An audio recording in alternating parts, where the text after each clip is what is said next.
Just a quick project recap. We've got quite a bit of the panels up and running, not running, but they're just up here.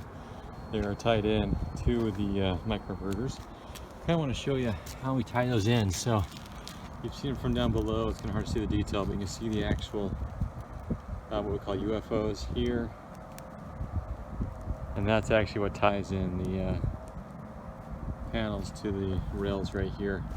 One important thing to note is that if you look underneath, it's kind of hard to tell here. See what you can hear. Well, it's very important that there's no wires touching the ground. So you can see how we organize them this way. They're all organized like that, kind of as loops. And the DC lines that run into these extra ports here, they too have to be basically wrapped so that they will not touch the roof. Because over time, if they're hanging down, the wind will move them, and over 25 years, they'll eventually rub through the insulation of the wires, expose a wire, which would be bad. So anyway, everything that's done on these panels, you have to do it with the intention that it's going to last at least 25 years. And if you do that, then hopefully still will hold together long enough.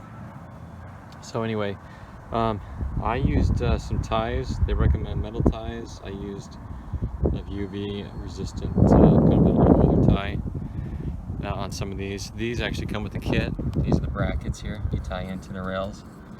That help you kind of organize these microinverters. Some of the wires, obviously they do hang down, but they're under pressure, so they don't touch the roof, or they're under some sort of load of some kind. So anyway, because of the size of this particular installation, I actually have them, they're going to be broken down into two lines. I'll need to cut this line here to separate the basically this section from this section. And one's, I think it's got 13, the other one's got 7. They do that. They set them. They divide them that way so that the panels can be used with the battery system if I choose to install that at a future date. So anyway, you can tell, kind of see under here, this is where we had the pipe jacks for the plumbing vents. And the way the code's changed is you're allowed to cover those up as long as there's enough room on top of it so they can still vent. And then as long as you've done something to prevent basically birds or squirrels or something like that to create a nest. I used basically a collection of chicken wire to create kind of a net around these pipe jacks. That's the hope that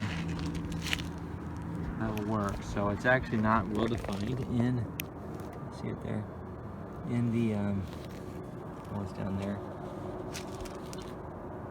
It's not well defined in the code book. It just says it must be sufficient, basically. So it's up to the inspector to kind of decide what's enough for that.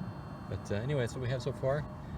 And I have noticed it's really important to get these things tied early, because once they've been locked in, it's really difficult to get to those lines. So my understanding is the inspector will look down underneath to see if he can see anything that's touching. But we want to prevent that. So anyway, that's where we are.